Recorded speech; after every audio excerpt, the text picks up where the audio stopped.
प्रभु राम देव भगवान अल्लाह खुदा ईश आदि नाम एक ही शक्ति के हैं। वो कैसा है, कहाँ है, कैसे मिलता है, किसने देखा है?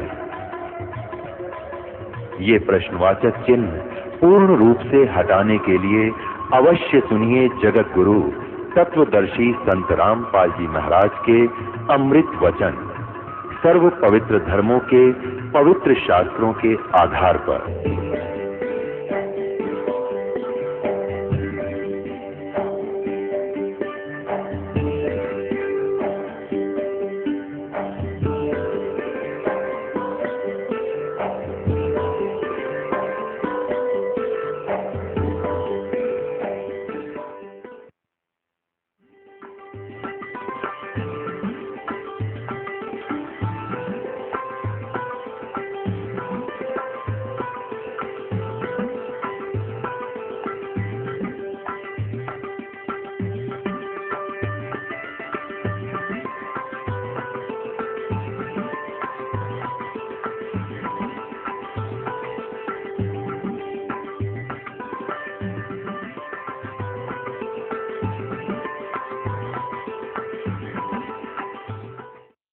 सूर्य को यानी ऐसे सूर्य की तरफ मुंह करके गंगा से जल उठावें और वहीं डाल दें।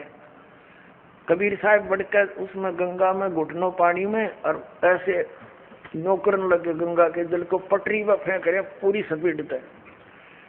अब वो सारे पंडित जी अपना काम छोड़कर कबीर साहब की ओर देखने लगे। कहने लगे वो कबीर ये क्या कर रहा तू? कबीर जी बोले आप क्या कर रहे हो? मैंने ना पूछा, तुम क्यों पूछ रहे हो मेरे से? पहले आप बताओ आप क्या कर रहे हो? कि हम अपने पितरों को स्वर्ग में जल भेज रहे हैं। ये हम यहाँ जल डाल रहे हैं ना ऐसे मंत्र बोलकर ऐसे सूर्य की तरफ मुँह करके, ये वहाँ स्वर्ग में हमारे भूखे प्यासे पितरों को जल प्राप्त होगा। परमात्मा बोला मैंने एक बगीची लगा रखी अपनी झोपड़ी के आगे और मैं उस बगीची को सींच रहा हूँ। फिर मट के करड़े हो गए।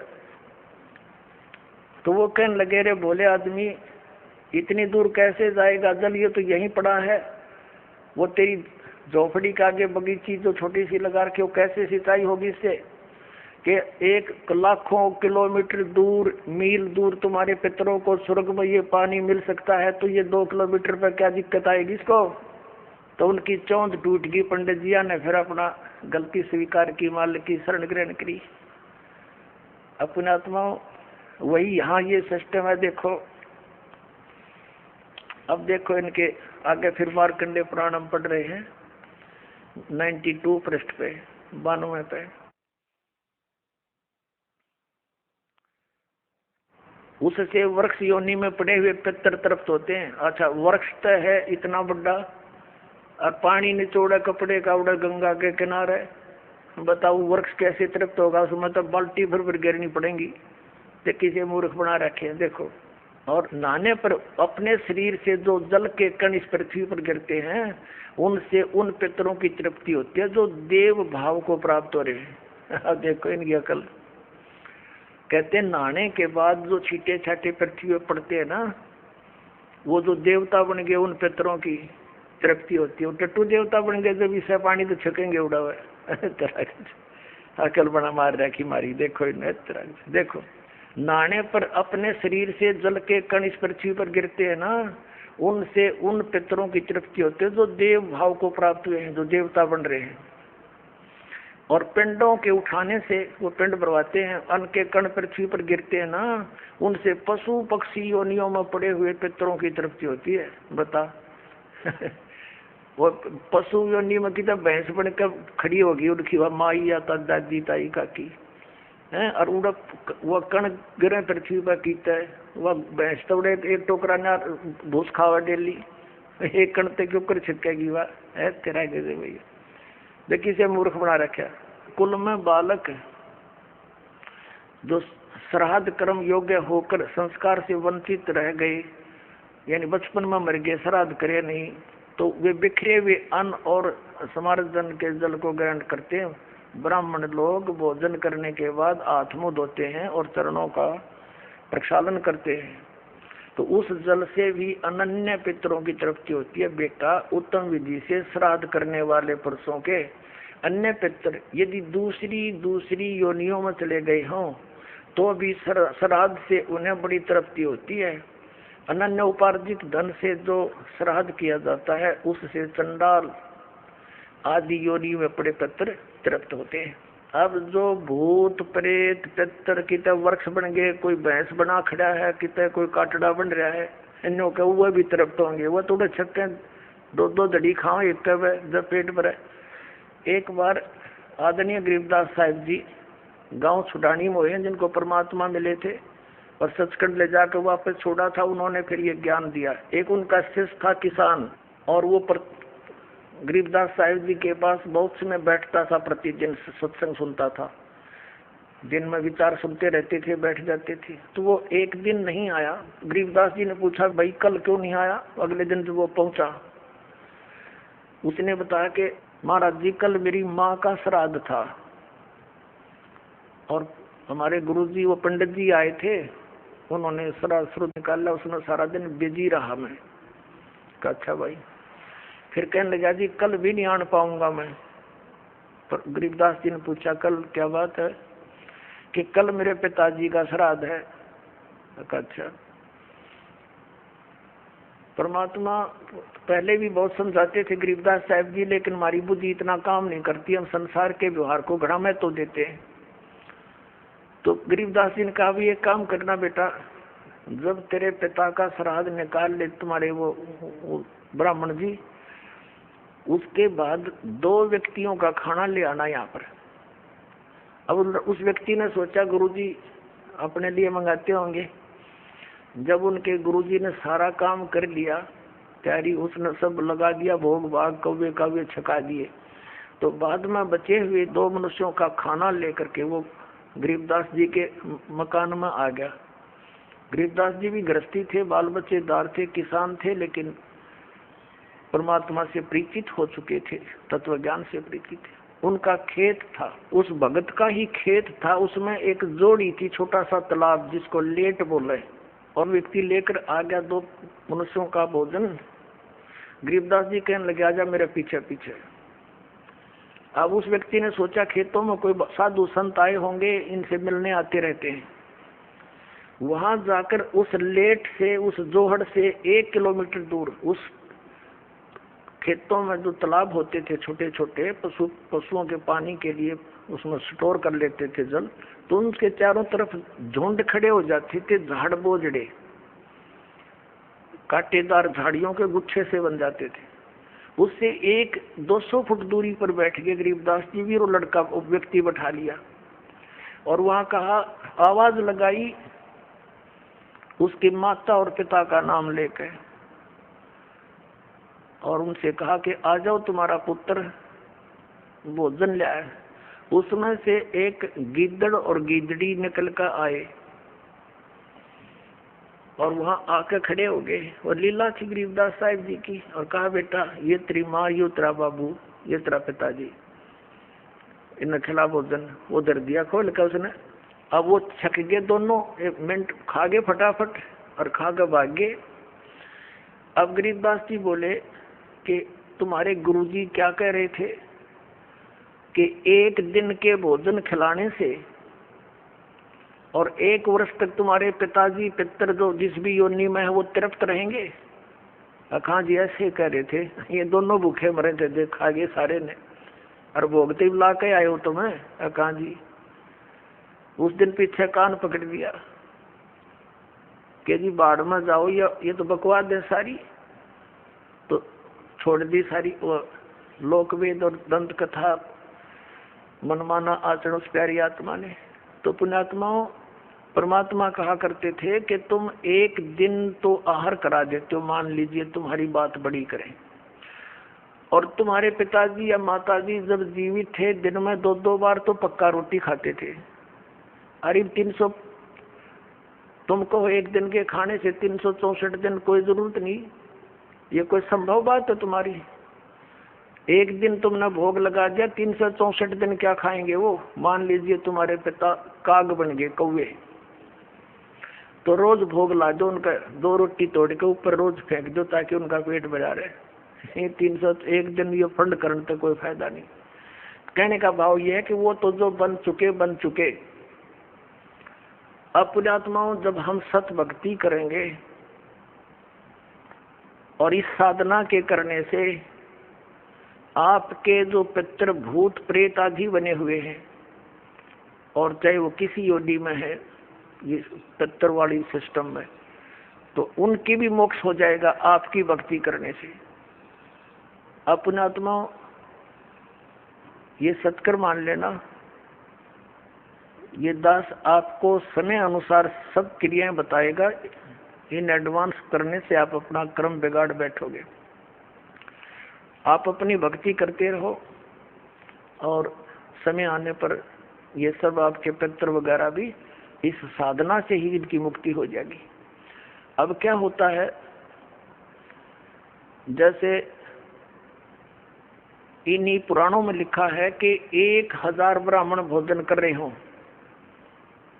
जैसे इन्होंने पितरों की और भूतों की श्राद्ध की वो विधि बता रखी है। पितरों के लिए भोजन कराओ ब्राह्मणों को तो ऑड नंबर में हो, 2, जैसे 1, 3, 7 यानी 5, 7 ऐसे हो, और बाकी इवन नंबर में हो, ऐसी संख्या में जमाने चाहिए। और विष्णु पुराण में लिखा है कि 1000 ब्राह्मण जिमते हो, भोजन कर रहे हो, और उनके सामने एक योगी माने भगत, सच्चा भगत, सत्साधक, सत साधना करने वाला, परम अक्षर परमात्मा का जो साधक है वो वास्तव में भगत योगी होता है। योगी का अर्थ ये नहीं ये पेट का पानी हला के दिखा दे और आसन उसन कर रहा हो ना, ये योगी नहीं। ये तो एक वो है अपनी, समझ लो ये प्राकृतिक चिकित्सक कह सकते हैं, वो योगी है। योगी का अर्थ होता है भक्त, परमात्मा से मिलने की जो कोशिश कर रहा है वो योगी है, भक्त यानी सच्चा साधक। ये देखिएगा, श्री विष्णु पुराण गीता प्रेस गोरखपुर से प्रकाशित है। इसके अनुवादक हैं मुनीलाल गुप्त। ये गीता प्रेस गोरखपुर से प्रकाशित है। ये है अध्याय 16 और तृतीय अंश और पृष्ठ नंबर 213 पर। यहाँ पर लिखा है, हे राजन, श्राद्ध करने वाले पुरुष से विश्व देवगण, पितृगण, मातामह और कुटुंबी जन सभी संतुष्ट रहते हैं। हे भूपाल, पितृगण का आधार चंद्रमा है और चंद्रमा का आधार योग है, भक्ति, और इसलिए श्राद्ध में योगी जन को नियुक्त करना अति उत्तम है, यानी सत साधक को। हे राजन, यदि श्राद्ध भोजी एक सहस यानी 1000 ब्राह्मणों के सम्मुख एक योगी भी हो तो वह यजमान के सहित उन सब का उद्धार कर देता है, यानी ब्राह्मणा का भी और उनका यजमान का भी, सबका उद्धार कर देता है। पितरों की तो बात छोड़े। अब पुण्यात्माओं, यहाँ पर आप सब योगी हैं और जो भक्त आपके यहाँ दान करता है वो आपको जमा रहा है, तो आपके पितरों का तो वही उद्धार हो जाएगा। ये सत्कर मान लियो।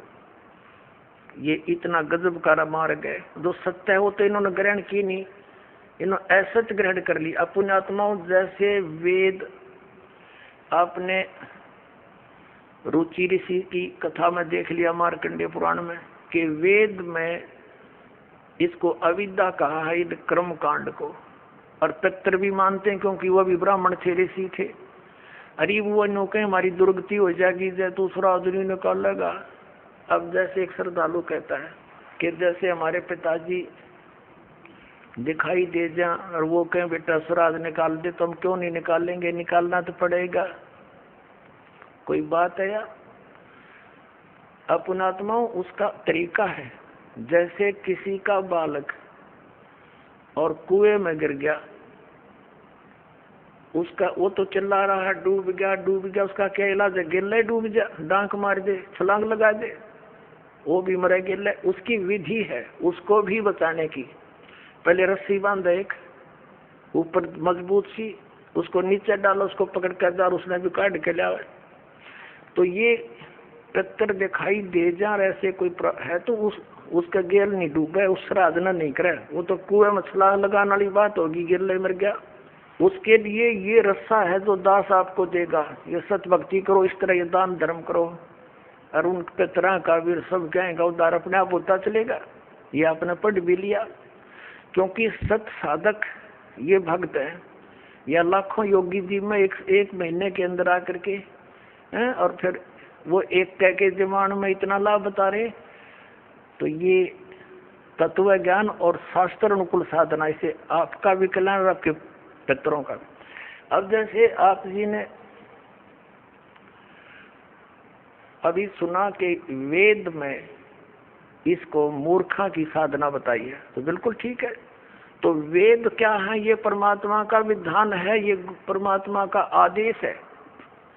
और जो हमारे पुराणों में जो लिखा है वो पितरों का या ब्रह्मा जी का या किसी जैसे मंदालसा या कौन थी बता, इससे की बात ने साची मान ली, सब ने इसी तरह करने लगे। और या किसी अन्य ऋषि का दिया हुआ आदेश है, इसका पालन हमने नहीं करना। जैसे एक समय एक व्यक्ति की दोस्ती दरोगा से थी, थानेदार से, SHO से, और उस व्यक्ति का जो साथी था पड़ोसी उसको बहुत दुखी कर रहा था।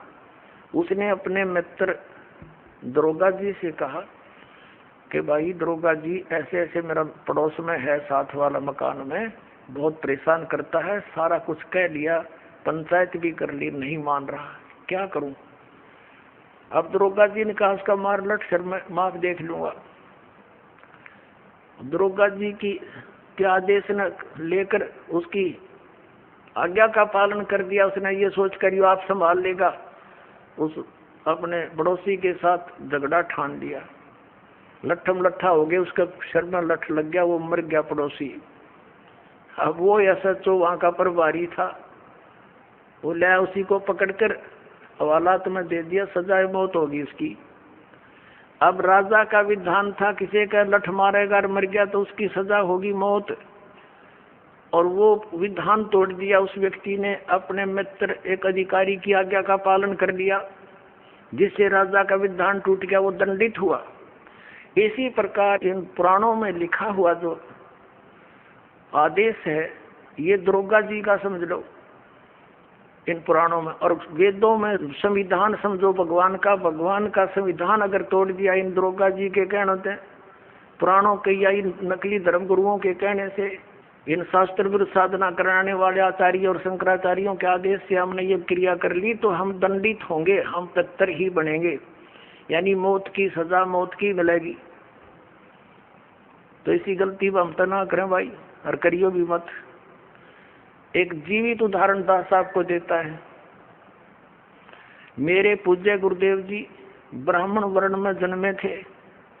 हरियाणा के अंदर जिला भिवानी चरखी दादरी के पास एक पैंतावास गांव है, बड़ा पैंतावास, वहां वो रहते थे, किसान का काम करते थे, वर्ण ब्राह्मण है। पुणात्मा, ब्राह्मण कोई जाति विशेष नहीं। दास बहुत बार कहता है कि देखो ब्राह्मण बिजक जा, कि ब्राह्मणों के विषय में कह रहे नहीं। और वो खेतों में, मेरे जो गुरुदेव थे ब्राह्मण वर्ण में जन्म था उनका, खेतों में गौवें चरा रहे थे अपने खेतों में। उसके पास पहले जंगल बहुत होते थे, वन बहुत होते थे। एक दिन उनकी भेंट हमारे दादा गुरुजी से होगी, यानी एक संत से।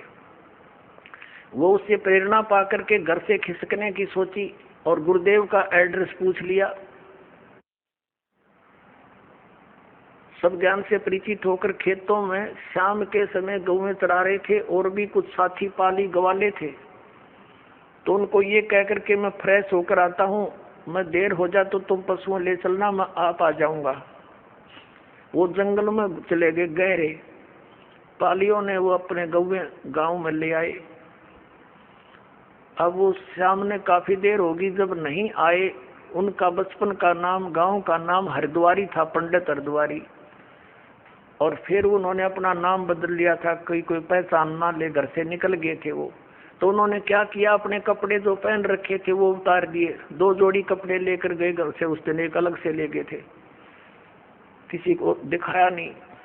वो जो पहन रखे थे वो कपड़े पाड़ पूड़ के, और कोई किसी हिंसक पशु ने, कोई पशु खा रखा था, कोई मृग वगैरह, किसी शेर ने, वो उन्होंने दिन में देख लिया था, उसके ऊपर घेर के कपड़े और निकल गए, रातों रात हरिद्वार पहुंच गए। अब घर वालों ने इंतजार की, घंटा 2 घंटा, फिर पूछा उन पालियों से, हरिद्वार ही नहीं आया। वो कहने लगे, वो यूं कह रहा था मैं फ्रेश हो गया हूँ, तुम चलो। उन बच्चों को साथ लेकर गए, बताया कहाँ से प्रवेश हुआ था, किधर गया था। जाकर ऐसी पहले टॉर्च होती नहीं थी, लालटेन दीपक से ले रखे हाथों में, गए, देखा रहे ये तो बच्चा खा रखा है, वो ये तो किसी हिंसक पशु ने खा लिया, रहे मर गया। अंधे हो गए, रोने लग गए, दूर तय अंधेरा सा खाए। वो आड़ जो पशु के हुए और कपड़े इकट्ठे करके रात ने दाग दे दिया, अग मर गया। फिर उसकी 13वीं शुरू हुई। पहले तो आए महीने का लठ गड्ढा करता है, आए महीना ब्राह्मण जी में करते। अब वो ब्राह्मण न्यारे हैं जो कर्म कांड करने वाले, तो वो सारा काम कर दिया, वर्षी भी बना मनु दी। और फिर हो गए श्राद्ध शुरू है कि वो थारा बे औलादा मर गया, निसंतान मरा हुआ है, और इसकी अच्छी सेवा करनी चाहिए, नहीं तो क्योंकि तुम इनका हक खा रहे हो। जमीन थी इनके नाम, और वो बन रहे भक्त, संत बन गए, दुनिया का उद्धार करें। एक बार जब मेरे पूज्य गुरुदेव जी 105-6 वर्ष के हो गए, सतलोक जाने की तैयारी हुई। तलवंडी भाई, फिरोजपुर जिला पंजाब में उनका आश्रम, एक इसमें खन्ना के अंदर था, एक मोगा के अंदर था, एक नजफगढ़ आश्रम था। तो तलवंडी भाई वो ज्यादा रहते थे, तो वहां से दास को उसने आदेश दे रखा था नाम देने का। बहुत से शिष्य भी उनकी प्रेजेंस में दास के हो गए थे। 2 बच्चों की सेवा लगा रखी थी, उनकी सेवा में छोड़ रखे थे। तो उनका संदेशा आया कि गुरुजी यहाँ 45 आ चुके हैं। तो दास भी पहुंच गया 3-4 भक्तों को लेकर गाड़ी से। वहां देखा वो गुरुजी बैठे, प्रणाम हुआ। फिर उनकी एक भाभी जी थी, वो 92 वर्ष की हो रही थी, 92 ईयर ओल्ड थी। उससे बातचीत हुई। हमने उनसे पूछा कि माता जी, जब हमारे गुरुदेव यहाँ से चले गए तुमने क्या सोचा पीछे थे? वो कहने लगी, जी मैंने तो ये सुना था कि इनकी मृत्यु होगी। तेरा एक देवर था और वो ऐसे ऐसे जंगल में किसी पक्षी ने, पशु ने खा लिया था, हिंसक ने, और मैं आई जब तक इसके श्राद्ध निकला करते, और 70 श्राद्ध मैंने अपने हाथ से निकाल रखे इसके। और जब भी कभी कोई ऊक चूक घर में हो जाए, पशुओं में कोई हानि होती, फसल में हानि होती, हम अपने गुरुजी ब्राह्मण के पास जाते थे, उससे वो पितरा पुत्रा पढ़वाते थे। वो क्या कहा करता कि तुम्हारा अर्धवारी निसंतान मरा हुआ है और वो तुमने सिद्ध है, तुमने हानि करता है, उसके 500 कपड़े बनवाओ, उसके श्राद्ध अच्छी तरह निकलवाओ और उसका फलाना कर दो। वो जो कुछ भी कहता वो सारा करते हम। और फिर भी यूँ कहता इनका ठीक से श्राद्ध नहीं, अगली बार मैं करूंगा अच्छी तरह। 70 तो श्राद्ध करवा दिया, यूँ बैठा नौका यूँ। अब मैं कहने लगा, माता जी देखो गीता जी में मना कर रखा है 9 में जाके 25वें श्लोक में कि भूत पूजनीय भूत बनेंगे, पितर पूजनीय पितर बनेंगे, ये पूजा नहीं करनी चाहिए। अरे वो आपके सामने जीवित उदाहरण रहा, ये मूर्ख बना रहे थे आपको। और वो साधना वो कोई सच्ची बात थी इन लोगों की? ये तो ईब तो अब तो छोड़ देना इसको। ने बोली ना भाई, या तो पुरानी लाग है, नो के छूटे है, बाढ़ में पड़ो गरीबी ना छूटे, तो हद कर दी भाई। आंखों देख रही है, आपसे कह रही है कि मैंने इसके 70 श्राद्ध निकाल लिए, पिंड भी भरवा दिए, न बोलो पितर बन गया। यू पितर नहीं, वो सबका वे तो उद्धार करने वाले महापुरुष बन गए, लाखों लोगों का उद्धार कर दिया। इसे नृत्यों इनके श्राद्ध निकालो, इन मूर्खों को पालन लग रही। तो पुण्यात्माओं, परमात्मा कहा करते, पर भी लेन जात है दुनिया, हमारा ज्ञान किने ना सुनिया। ये वहां धक्के खान जाओ तीर्थों पर, वहां पता नहीं कहाँ का, हमारा ज्ञान किसी ने नहीं सुना। अपने आत्माओं, ये तीर्थ कैसे बने? जैसे अमरनाथ है। अब जैसे अमरनाथ धाम है, ये कैसे बना? पार्वती माता को भगवान शंकर जी ने उस स्थान पर एक सूखे वृक्ष के नीचे एकांत स्थान देखकर ये मंत्र दिया था। प्रथम मंत्र जो दास साहब को देता है, इसको मोक्ष मंत्र बोलते हैं। ये जितना मोक्ष कर सकता है। तो पार्वती जी को जहां वो उपदेश ग्रहण प्राप्त हुआ, शंकर भगवान ने वो मंत्र उनको दिया, ये अमर मंत्र, तो उनके लिए, उस पार्वती माता के लिए वो अमर धाम है, आप और हमारे लिए नहीं। अब जैसे ये तीर्थ और ये अमर धाम कैसे? जैसे आप जिसको यहाँ बरवाला में ये मंत्र मिला, उसके लिए तो ये बरवाला है अमर धाम, और यहाँ बरवाला में ये दास हो नहीं, और यहाँ कोई भी नहीं हो, और यू खाली पड़ा हुआ आश्रम। अब जैसे किसी ने क्रोथा आश्रम में नाम लिया था, उसके लिए क्रोथा है आश्रम अमरधाम, अमरनाथ। अब वहाँ कोई भी को नहीं, ये दास यहाँ पर बैठा तो उस क्रोथा में माथा टेकने तो लाभ ना हुआ है। ये तो इस दास के वचन यहाँ सुनेंगे, सत्संग सुनेंगे, आशीर्वाद पाओगे, तो यही लाभ होगा उसे। तो अमरधाम जो है वो एक आदरणीय स्मारक तो है कि यहाँ पर ऐसी घटना घटी थी, लेकिन आपके लिए वहां जाने से कोई लाभ नहीं होगा। आपको तो वैसा ही संत खोजना पड़ेगा जिसके पास वो अमर मंत्र हो, और वो अमर मंत्र आपको चाहे बरवाड़ा की गली में मिल जाए दास, और वहां उपदेश प्राप्त हो गया, तो वही आपके लिए अमरनाथ है। उस मंत्र से मोक्ष होगा, उस स्थान से नहीं। अपने आत्माओं, जैसे तीर्थ कैसे बने, इसमें बहुत से प्रमाण है कि एक ऋषि था, उसने वहां बैठकर साधना की और उसने मोक्ष प्राप्त किया।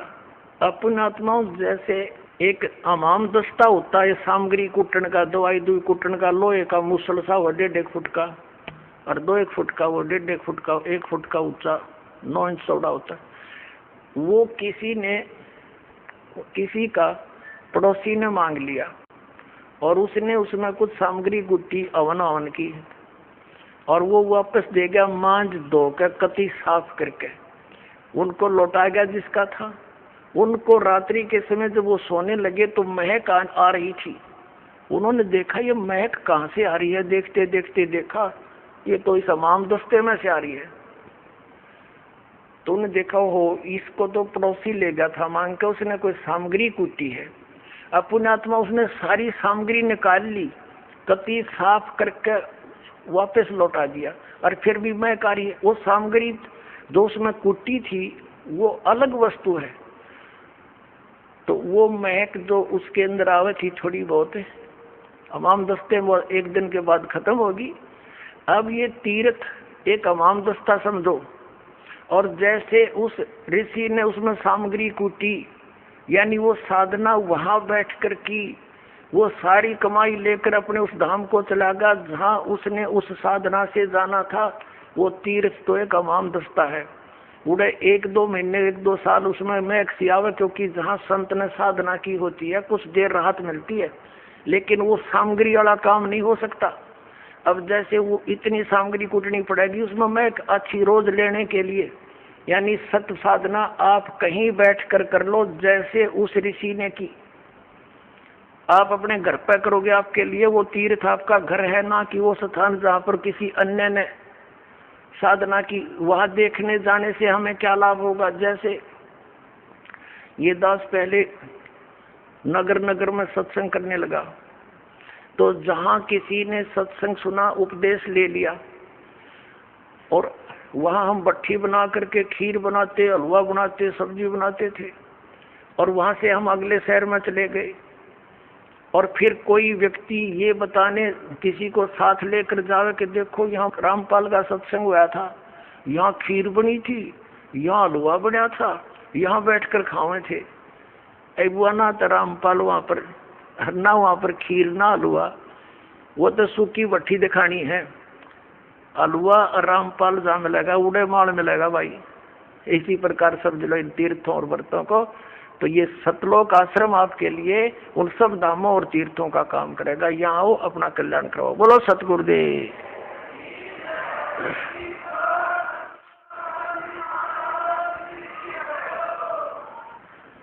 परम पिता परमात्मा,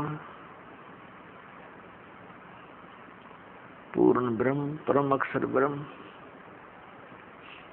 कबीर परमेश्वर जी हैं। ये अनंत ब्रह्मांडों के उत्पादक हैं, ये सब के सृजनहार है। परमात्मा की खोज में आत्मा उसी दिन से लग गई जिस दिन से ये इस काल के जाल में फंसी थी।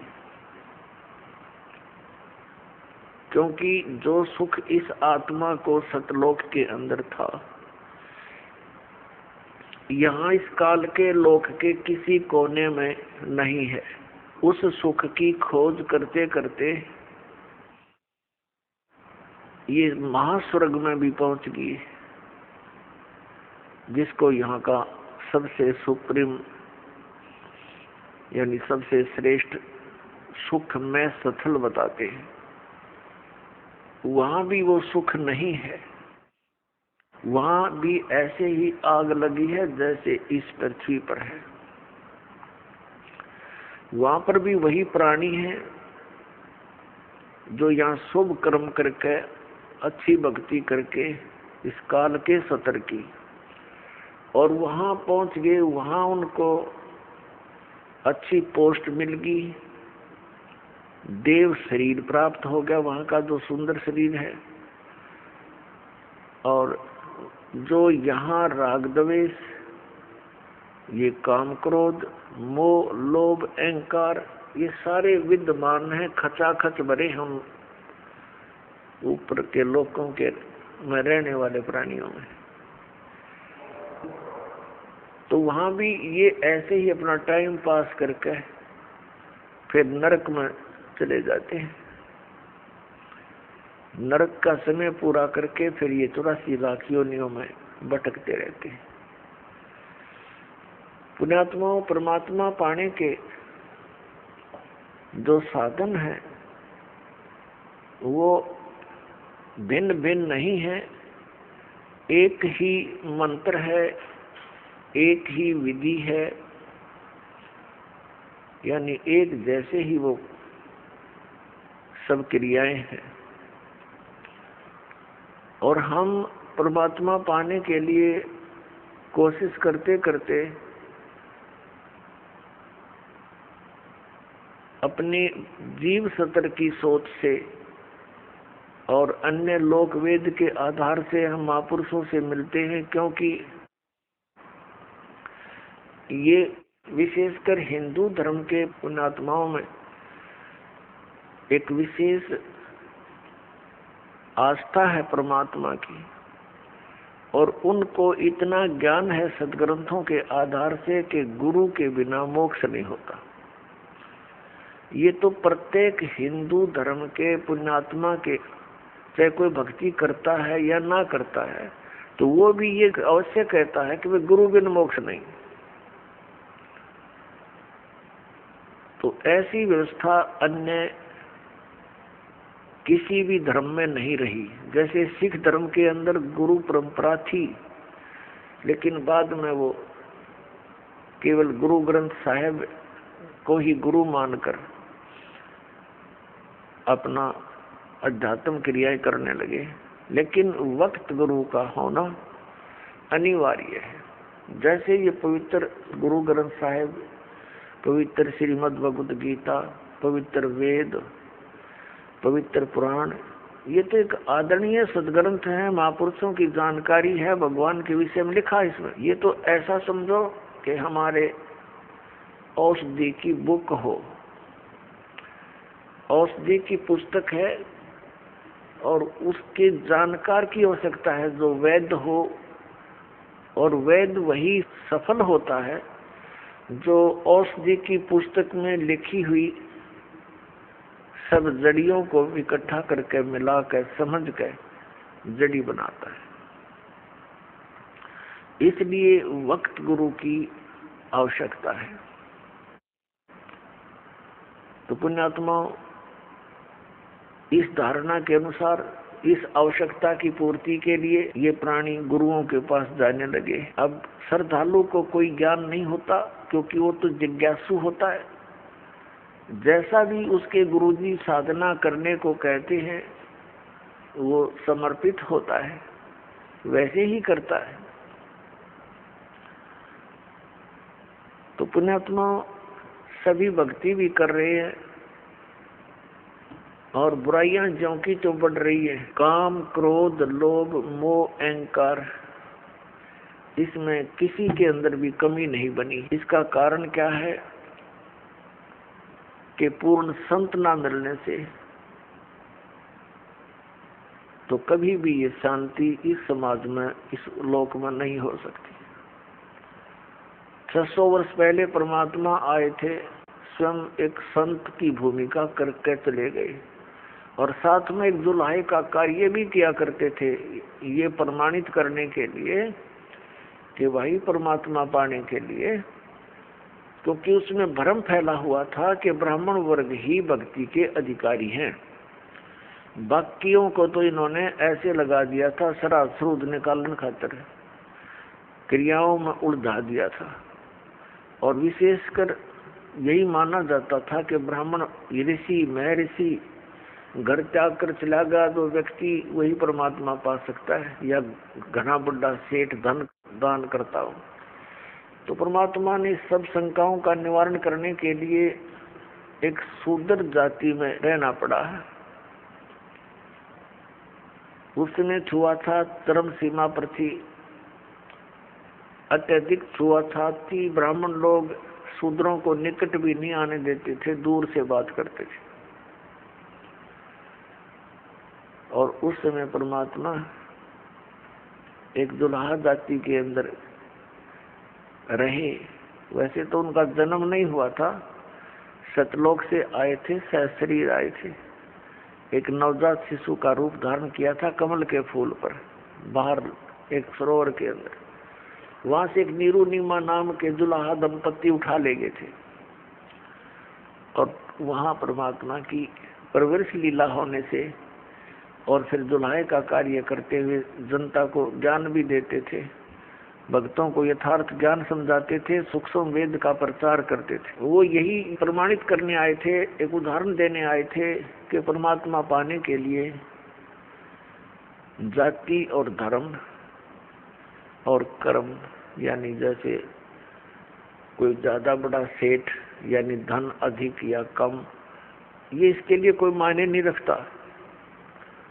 गुरु पूरा हो और शेष सूरा हो, सूरमा। सूरमा का अर्थ है कि इस भक्ति मार्ग पर जो प्राणी लगता है तो उसकी सब क्रियाएं अन्य संसारिक व्यक्तियों से भिन्न होती है, तो उसमें हमारा समाज बाधा करता है। और जो उन बाधाओं की परवाह ना करते हुए आगे बढ़ता है इस भक्ति मार्ग पर, वो सूरवीर होता है। कौन कौन थे सूरवीर जिनका ज्ञान है सुप्रसिद्ध है? धरु थे सूरवीर, प्रहलाद थे सूरवीर, और मीराबाई थी सूरवीर, और स्वयं परमात्मा तो वो मालिक थे ही थे। वो तो सूरवीरों के सूरवीर और सब भगवानों के भगवान कबीर परमेश्वर जी। और अब वर्तमान में ये दास देख रहा है कि मेरे इस परमात्मा के ज्ञान से परिचित इस दास के अनुयायी ये सूरवीर,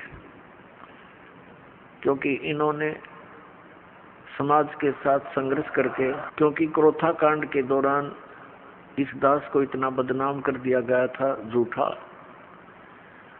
और इतना परेशान किया गया परमात्मा के बच्चों को, लेकिन ये सूरवीर थे, ना किसी से लड़े और ना डरे। संत का यही एक नियम होता है, लड़े भी नहीं और डरे भी नहीं, तो परमात्मा साथ देता है। आज हम सफल हुए, पूरा विश्व के अंदर ये ज्ञान जाएगा, परमात्मा का साथ हमारे साथ रहा और रहेगा, क्योंकि ये काम उसी परमात्मा ने शुरू करवाया है। हमारा कोई खानदानी पेशा ना, दादे परदादे माता पिता ने कभी यो काम कराया ना, दास को ये मजदूरी दी तो दास का उसी दिन से ये अटल इरादा बन गया था, सिर जाओ से डर जाओ, परमात्मा के चरणों में ये शीश जाए तो सफल हो।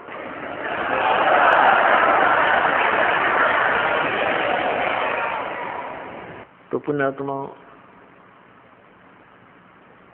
आप जी का सौभाग्य है कि काल के दूतों ने परमात्मा के इस अनमोल धन को पाताल में डाल रखा था। यानी ये समझ लो कूड़े के ढेर में घना नीचे दबा रखा था। अब दास पे कृपा हुई, रजा मालिक कबीर भगवान का साथ दास के साथ है, तो अब ये धन आपके रूबरू हो पाया है। इतने संघर्ष के बाद सन 1994 में दास को परमात्मा ने आदेश दिया था, गुरुदेव ने, दीक्षा उपदेश और सत्संग करने का, और आज सन 2012 हो गया, लगभग 18 वर्ष हो गए संघर्ष करते ने।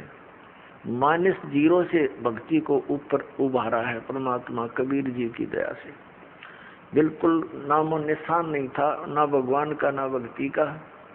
परमात्मा के लिए तरफ सभी रहे थे। जैसे ये दास पहले हनुमान पुजारी था और मंगलवार का व्रत रखता था। सालासर एक मंदिर है हनुमान जी का, और उसमें इसी बूढ़ी सी मूर्ति रख रखी है। ये भगवान, अब हंसी आती है अपने कर्मों पे। काली सी मूर्ति में बना दी किसी ने, फिर देखा देखी जान लग गए, वहां धक्के खाया करते हम। बता, काल ने ऐसा जुल्म करवा रखे। तत्व ज्ञान का तो नामो निशान मिटा दिया और कोरी बकवास समाज में बरवा दी झूठे गुरुओं द्वारा। तो पुण्यात्माओं, या मेर हुई भगवान की। कहीं आप देखा करते 4 ईंटें लगा रखी, उसमें कुत्ते मुत्ते वहीं बैठे, वहां हम माथा टेकने जाए और तेरा गजब भैया, वहां से सारा दिन रो कर मर जाए, कोई नो कहने वाला नहीं क्यों रो रहा है पत्थर के आगे।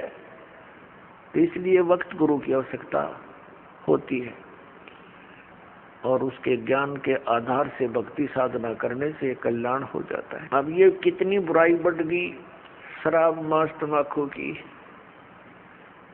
और इसको विकास मानते हैं हम कि बड़ी बड़ी कोठी हो, कार हो और गुटी सूटी लावें, और फिर विवाह के अंदर एक अलग से ड्रामा रच दे।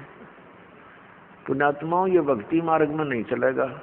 ठीक है, संसार भक्ति नहीं करता, वो कुछ करो, वो तो इस विद्यालय के विद्यार्थी ही नहीं है। ये विद्यार्थियों के लिए लागू है कि ना बीड़ी पीवे, ना तम्बाकू प्रयोग करे किसी भी तरीके से, ना मांस खावे और ना शराब प्रयोग करे, और न ही ये ड्रामेबाजी करे, ना जन्मदिन मनाना, ना कोई ऐसे ब्याह के अंदर बकवाद करनी। सिंपल ब्याह करो बच्चों। आप भगत बन कर देखो कितना आनंद आएगा। देखो लोग दिखावा ड्रामा कितना कर ले, इसका अंत नहीं। शुरुआत हमने देखी, किसी ने 1100 रुपये दान के दे दिए, सारा गांव में चर्चा हुआ करती। फिर 2100 दे दिए एक ने, वो फेल हो गया। फिर एक ने 5100 दे दिए, वो फिर 21 वाला फेल हो गया। फिर एक ने 11,000 दे दिए अपनी लड़की के दान में, और एक मोटरसाइकिल दे दी, फिर कार दे दी। तो ये एक बकवाद है बेमतलब की। बच्चे को परमात्मा से जोड़ दिया जाए, परमात्मा का नाम लेकर, और ये राम नाम का दहेज बेटी ने दे दे, ये सदा साथ देगा। एक टाइम हमने कुछ दे भी दिया बच्चे को, कितने दिन उससे वो गुजारा कर सकती है। और फिर गरीब की बेटी अमीर की बेटी को देखकर मायूस हो जाती है। उसको ना जाने कितना दुख होता है। तो इस तरह की ये बकवादें हमने समाज से खत्म करनी पड़ेंगी, खासकर भगत समाज को तो इसमें अग्रसर होना ही पड़ेगा। इस दास के संघर्ष में आपने सहयोग देना पड़ेगा। ये बिल्कुल गलत है, भक्ति बाधक है। जिसके 2-3 लड़की हो जाती, नींद आराम हो जाती है उस माता पिता की, और लड़की इसी कारण से हमारे लिए बोझ बन गई। एक इतना गौ जैसी आत्मा होती है बेटी की, हमने खूब देखा है। बेटा और बेटी रोटी खा रही है, माता पिता कोई बोलता है बेटे को, एक वो काम कर, वैसे भी कहा ये काम करिए, बेटा तो कहेगा को नहीं करता, और बेटी रोटी खा रही होगी ना, खाना छोड़कर उठ कर चल पड़ेगी, इस काम को करके आओगी। अब ये हमें बोझ क्यों बनाई? अपने ड्रामाबाजी से, अपनी बकवादों से, दहेज के कारण। तो इस प्रकार हमने इस हर तरह की जो बुराई हमारे समाज में घर कर गई, इसको भी आपने गहराई से सोच कर, एक मर्यादा के उद्देश्य से नहीं कि मैंने कह दिया आपने शुरू कर दिया, नहीं। ये नियम ना समझना, ये आवश्यकता समझना, इस भक्ति मार्ग में बाधक समझना, इन नियमों को तोड़ देना। तो इस प्रकार से भक्ति हमारी अधिक होएगी। फिर पुण्यात्मा, हमने परमात्मा पाने के लिए जो भी कुछ आदेश होता है गुरु जी का, वो करना ही चाहिए, क्योंकि गुरुदेव को मालूम होता है, वो मास्टर होता है इस मार्ग का। और विद्यार्थी, और जैसे डॉक्टर के पास जाता है मरीज, तो सही डॉक्टर होगा तो वो काटे की बात करा करे और सही दवाई देगा, उसमें जो भी मर्यादा यानी परहेज बताएगा, तो उस रोगी को आजीवन करने पड़ते हैं, तभी वो सफल होता है, रोग नाश होता है। तो हमारे जन्म मृत्यु का दीर्घ रोग लगा हुआ है, इसका नाश इस दास के बताए मार्ग से होगा। दास वही मार्ग बता रहा है जो परमात्मा ने स्वयं आकर के बताया था।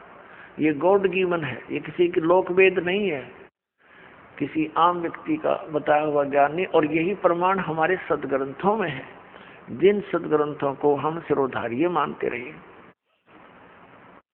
तो फिर भक्ति में देर नहीं लगेगी, आपको विश्वास होने में देरी हो रही है कि ये दास जो भक्ति बता रहा है वो सही है, श्रेष्ठ है, शास्त्र अनुकूल है। ये प्रमाण करने के लिए कि ये भक्ति सही है, और भगवान कबीर, परमेश्वर परम पूज्य कबीर जी हैं जो जुल्हा रूप में, धानक रूप में बनारस में आए थे, ये प्रमाणित करने के लिए ये ढेर सारे आपको प्रमाण दिखाने पड़ते हैं। और कुछ दिनों के बाद फिर ये आवश्यकता नहीं पड़ेगी इन प्रमाणों की, क्योंकि आप एक दूसरे को बताओगे कि ऐसा है, तो ये एकदम सबको स्वीकार्य हो जाएगा। अभी तक तो किसी ने देखे नहीं, खोल कर वेद देखी ना, गीता पढ़ी थी, समझी नहीं गीता जी में क्या लिखा है, पुराणों में क्या लिखा है, हम पढ़ते थे लेकिन समझ नहीं सके। अब हम समझन जोगे हो गए, अरे खूब देखेंगे, कति दृढ़ होकर कहेंगे कि सचमुच कबीर इज गॉड, कबीर परमात्मा है, और यही भक्ति सही है, यही मंत्र श्रेष्ठ है, और सब बकवाद है। तो फिर आपसे सुनकर अन्य व्यक्ति भी इस बात पर विचार करेंगे, और कोई प्रमाणित कराना चाहेगा तो सदग्रंथ हमारे पास है, आप खुद भी उनका विश्वास दृढ़ करोगे। पूरे विश्व में एक ही भगवान रहेगा, एक ही ज्ञान रहेगा, और भक्ति विधि उस भगवान की एक है ही, वो अलग हो ही नहीं सकती। जैसे आम के पौधे को बीजने के लिए आम का ही बीज प्रयोग करना पड़ेगा, दूसरा बीज आम का हो ही नहीं सकता। तो परमात्मा पाने के लिए जो मंत्र है, इनके अतिरिक्त कोई साधना है ही नहीं। बाकी तो बबूल के बीज अलग हैं, अन्य साधनाएं जो सिद्धियां प्राप्त करने की है वो अलग वस्तु है, उसकी हमें जरूरत नहीं। तो पुण्यात्मा, सबसे पहले हमें गुरु की आवश्यकता होती है। गुरु बिन माला फेरते, गुरु बिन देते दान, गुरु बिन दोनों निष्फल हैं, चाहे पूछो वेद पुराण। गुरु बड़े गोविंद से मन में देख विचार, हरि सुमरे वो रह गए, गुरु सुमरे होए पार। अब परमात्मा कहते हैं गुरु गोविंद दोनों खड़े, काके लागू पाए, बलिहारी गुरु अपना, जिन गोविंद दियो मिलोए। सात द्वीप 9 खंड में गुरु से बड़ा ना कोई, करता करे न कर सके, गुरु करे सो होवे। सतगुरु के उपदेश का लाया एक विचार, जय सतगुरु मिलते नहीं, जाते नरक द्वार। नरक द्वार में दूत सब करते खेचा तान, उनसे कभू ना छूटते, फिर फिरते चारों खानी। चार खानी में भरमते, कबहू ना लगते पार, सो फेरा सब मिट गया, मेरे सतगुरु के उपकार।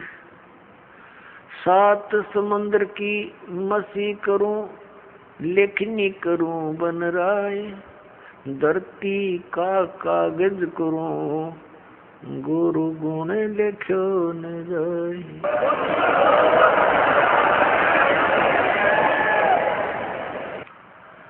गुरु गोविंद कर जानियो, रहियो शब्द समाए, मिले जब दंडवत बंदगी, नहीं पल पल ध्यान लगावे। गुरु मानुष कर जानते ते नर कहिए अंध, ओवे दुखी संसार में, आग काल के फंदे। गुरु को मानुष जो गिने, और करे चरणामृत को पान, ते नर नरक में जाएंगे, युग युग होवे समान। पुण्यात्माओं, परमात्मा ने गुरु जी के ऊपर गुरु की महिमा का, गुरु के महत्व को कितने गहरे शब्दों में समझाने की चेष्टा की है। पुण्यात्माओं, परमात्मा कहते हैं, कबीर हरि जय रूठ जा, गुरु की शरण में जावे। कहे कबीर गुरु रूठ गए, तो हर ना करे सहाय। अब क्या बताते हैं कि सतगुरु के उपदेश का लाया एक विचार, जय सतगुरु मिलते नहीं, हम जाते नरक द्वार। पुण्यात्माओं, आपने महावीर जैन जी का इतिहास बहुत बार देखा है, दास ने दिखाया है। वो पुण्यात्मा भक्ति के लिए घर भी त्याग दिया, अपने दादाजी से उपदेश लिया, ऋषभ देव जी से, वो मारीची जी ने, और वही आत्मा आगे चल के महावीर जैन हुआ। महावीर जैन के रूप में जन्मने से पहले उस आत्मा ने 80 लाख बार तो देव पद प्राप्त किया, देवता बना, और बाकी 60 करोड़ बार गधे की योनि, 30 करोड़ बार कुत्ता, 20 करोड़ बार बिल्ली, पता नहीं कितनी बार हाथी, नपुंसक, शिकारी रहा। तो जब तक सतगुरु नहीं मिलते, ये प्राणी साधना करता करता भी दुखी रहता है। तो इसलिए परमात्मा बताते हैं, सतगुरु के उपदेश का। पृथ्वी पर सतगुरु एक ही होता है, एक समय में, अनेक नहीं होते। जैसे परमात्मा स्वयं आए थे कबीर जी, वो अकेले ही परमात्मा भी थे और सतगुरु भी थे। वो तो सर्वे सवा थे, और उस समय 64 लाख शिष्य थे मालिक के। पुण्यात्माओं, विचार करने की बातें हैं, क्योंकि हम लाल की महिमा से परिचित नहीं थे। लाल को सुनते अवश्य थे कि वो बहुमूल्य होता है, लेकिन पहचान नहीं थी। हम भगवान को सर्व सुखदायी, सब संकटों से निवारण करने वाला मानते हैं, इसलिए ही उसकी खोज में हम जगह जगह भटक रहे थे। लेकिन हमने उस लाल की हमें पहचान नहीं हुई। उन स्वार्थी लोगों ने कौड़ी को हमें लाल बताकर हमारे को दे दिया। हम उन कौड़ियों को लाल समझकर गठड़ी बांधे फिरे थे। अब दास को पता चला, परख हुई, लाल और लाडली को परख करने की बुद्धि दी भगवान ने, और वही दास ने आपके साथ कर दी। आपको भी लाल परखने योग्य ज्ञान दे दिया। तो पहले हम साधना ठीक ना करके कितने कष्ट उठाए, उस परमात्मा ने आकर ही हमें ये ज्ञान दिया, अपनी पहचान आप ही बताई। तो क्या बताते हैं कि भक्ति करते करते भी उस महापुरुष की कितनी दुर्गति हुई, क्योंकि उनको सतगुरु नहीं मिला। 600 वर्ष पहले परमात्मा स्वयं आए थे, 64 लाख शेष हुए उनके, और अकेले सतगुरु थे, अकेले नाम देते थे। और पुण्यात्मा उस समय ना कोई मीडिया था, ना कोई पुस्तक का लेखन करके कहीं भेजा जा सकता था। आदरणीय धर्मदास साहिब जी ने कबीर साहब की वाणी लिपिबद्ध करके रख ली थी, लेकिन उसको बार बार इतनी को हाथ से लिखने में तो 10 साल फिर लग जाए उसको। तो ऐसे जैसे आजकल परमात्मा ने दया बख्शी है, अक्षर ज्ञान दिया, पेपर दे दिया, इस पर परमात्मा की महिमा लिखकर हमने आपको भेज दी, पुस्तकें बना बना कर। फिर ये इलेक्ट्रॉनिक सिस्टम परमात्मा ने दिया, सीडी का, ये बना के दे दी। चिप चल पड़ी परमात्मा की दी हुई है। ये गॉड गिवन इंस्ट्रूमेंट है, ये मनुष्य के सत्र के बनाए हुए नहीं है, ये भूल जाना आप। ये मनुष्य 4 युगों में यही था, एक रेडू के अंदर और 6 खच्चर जोड़ कर रथ बना के घसीटे आंधा करते, अरीवीसी कार बना ली, हवाई जहाज बना दी, और ये इंटरनेट बनवा दिए। ये परमात्मा के दिए हुए हैं, और इस काल ने इनका दुरुपयोग शुरू करवा दिया। इसमें फिल्म देखे, नाचे कूदे, समाज दूना बिगड़ गया। लेकिन अब शुद्ध रहेगा। यहाँ पर कोई भी पदार्थ है, उसके गुण अवगुण दोनों चले, लेकिन हम अवगुणों को त्याग कर गुणों को ग्रहण करेंगे, हमें ज्ञान हो जाएगा। तो कहने का भाव यह कि 64 लाख शेष होना उस समय एक दानक के, दुल्हे के, ये कोई बड़कों का खेल नहीं है, जिसको हम एक शूद्र कहते थे। एक कवि कह के सीमित कर दिया था और क्लोज कर दी थी उनकी फाइल को। अब वह फाइल फिर खुली उस भगवान की। वो परमात्मा है, हमारे पिता हैं।